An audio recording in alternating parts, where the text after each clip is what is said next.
اس لیے ہندوستان میں وظیفے پر علیحدگی کی عمر 62، ہائی کورٹ کے ججز کی عمر 62 اور سپریم کورٹ کے ججز کی عمر 65 سال رکھی گئی ہے، جو عام سرکاری ملازمین جو جنرل دوسرے ڈپارٹمنٹس کی بنسبت زیادہ ہے۔ اسی طرح تنخواہ اور شرائط ملازمت، سیلری اینڈ سروس کنڈیشنز۔ تو دیکھیے، عدلیہ کے اراکین کی آزادانہ کارکردگی کا تعلق ان کو دی جانے والی پرکشش تنخواہ اور بہترین شرائط ملازمت سے بھی ہے۔ ان کی پرکشش تنخواہ دی جائے، ان کو اچھی تنخواہیں دی جائے تاکہ وہ رشوت ستانی کی طرف راغب نہ ہو پائیں۔ تنخواہ بلا رکاوٹ ملتی رہے، یعنی منتھلی ان میں ڈیلے نہ کیا جائے، کیونکہ وہ کسی رشوت ستانی کا شکار نہ رہے۔ ہر مہینہ جو ہے نا وہ پرٹیکولر ڈیٹ پہ جو بھی گورنمنٹ کی تنخواہیں دی جاتی ہے ڈیٹ پہ، اسی وقت پہ ان کے پیمنٹ سیلری دی جائیں، اور دوران ملازمت ان کی تنخواہ میں کمی نہ ہو۔ اس کے علاوہ انہیں دوسرے بھتے اور سہولتیں بھی حاصل ہوں۔ اسی طرح وظیفے کے بعد دی جانے والی رقم اور وظیفہ بھی بہتر ہو۔ ججز کی کارکردگی کا خوف اور مستقبل کی رشوت ستانی سے روکنے کے لیے یعنی کہ اس وظیفے کے بعد دی جانے والی رقم اور وظیفے بھی بہتر ہو، تاکہ ججز کی کارکردگی، خوف اور مستقبل کی رشوت ستانی، یہ دو بھی، مستقبل کا خوف اور مستقبل کی رشوت ستانی، یعنی کہ مستقبل کا سوچ کے رشوت ستانی میں ملوث نہ رہیں۔ ہندوستان میں سپریم کورٹ کے جج وظیفے پر علیحدگی کے بعد کوئی اور ملازمت نہیں کر سکتے۔ ہاں، اگر حکومت چاہے تو ان سے کچھ کام لے سکتی ہے۔ یہاں تک کہ سپریم کورٹ کے ججز وظیفے کے بعد کسی بھی عدالت میں وکالت بھی نہیں کر سکتے۔ ہندوستان میں ججز کی تنخواہیں منجمد فنڈ سے کنسولیڈیٹڈ فنڈ سے دی جاتی ہے، جس میں سوائے مالی ایمرجنسی کی کسی صورت میں بھی کمی نہیں کی جا سکتی۔ مالی ایمرجنسی کی صورت میں ہی ان کو فنڈ پیمنٹ میں، سیلری میں کمی کی جا سکتی ہے۔ اس کے علاوہ کسی اور صورت میں ان کی تنخواہوں میں کمی نہیں کی جا سکتی۔ نیکسٹ ہے عدلیہ کی عاملہ سے علیحدگی۔ Separation of judiciary with the executive. عدلیہ کو عاملہ سے علیحدہ رکھا جائے، چونکہ عدلیہ کو اپائنٹمنٹ کرنے کی ذمہ داری عاملہ سے ہے۔ اگر عاملہ اور عدلیہ یکجا ہیں تو انڈیپینڈنس ختم ہو جاتی ہے عدلیہ کی۔ اس لیے ضروری ہے کہ جو شعبہ عدلیہ کو اپائنٹ کیا ہے ججز کو، اس کو عدالتوں کو علیحدہ رکھا جائے تاکہ وہ انڈیپینڈنٹلی کام کرتے جائیں۔ تو اس لیے شرط کیا ہے؟ عدلیہ کو عاملہ سے علیحدہ رکھا جائے، یعنی ایک ہی شخص کو جج، ایک ہی فرد کو جج اور استغاثہ یعنی کارروائی، فرد جرم کی کارروائی، استغاثہ نہیں ہونا چاہیے، ورنہ صحیح انصاف ممکن نہ ہوگا۔ عدلیہ اور عاملہ کو علیحدہ رکھا جائے اور ایک ہی شخص کو جج اور استغاثہ نہیں ہونا چاہیے، ورنہ صحیح انصاف ممکن نہ ہوگا۔ اگر ایک ہی شخص انتظامی اور عدالتی ذمہ داریاں انتظامی اور عدالتی ذمہ داریاں سنبھال لے گا تو وہ عدالتی فرائض کو بحسن خوبی انجام نہیں دے سکے گا اور انتظامیہ کے خلاف آزادانہ فیصلے نہیں دے سکے گا۔ یعنی کہ ایڈمنسٹریشن اور جوڈیشلی فنکشنز کو علیحدہ رکھنا چاہیے تاکہ ایک ہی شخص دونوں ذمہ داریاں نہیں سنبھالتا۔ اس لیے انتظامی فرائض کے لیے ایک شخص، عدالتی ذمہ داریاں کے لیے ایک شخص، تاکہ وہ اپنے ذمہ داریوں کو نبھا سکے، اچھی طرح سے نبھا سکے کرے۔ دیکھیے لیکن ہندوستان اور پاکستان میں مالگزاری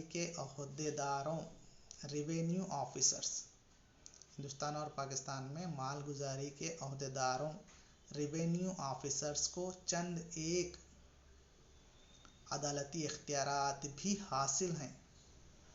ریونیو آفیسرز جو ایڈمنسٹریٹو سروسز ہیں، انتظامیہ سنبھالنے کی ذمہ داری ہے، وہیں پر چند ایک عدالتی اختیارات بھی ان عہدیداروں کو حاصل ہیں۔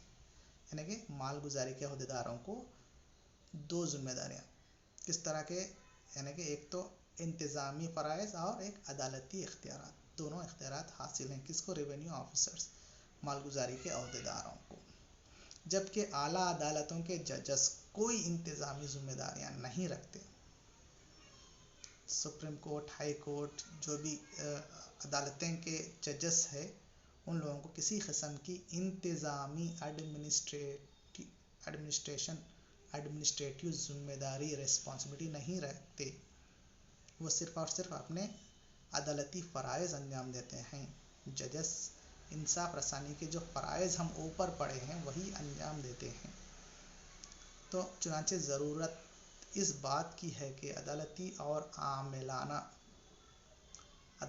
عاملانہ فرائض میں امتیاز کیا جائے اور ان دونوں کے لیے علیحدہ افراد کا تقرر ہو۔ اس طرح سے دونوں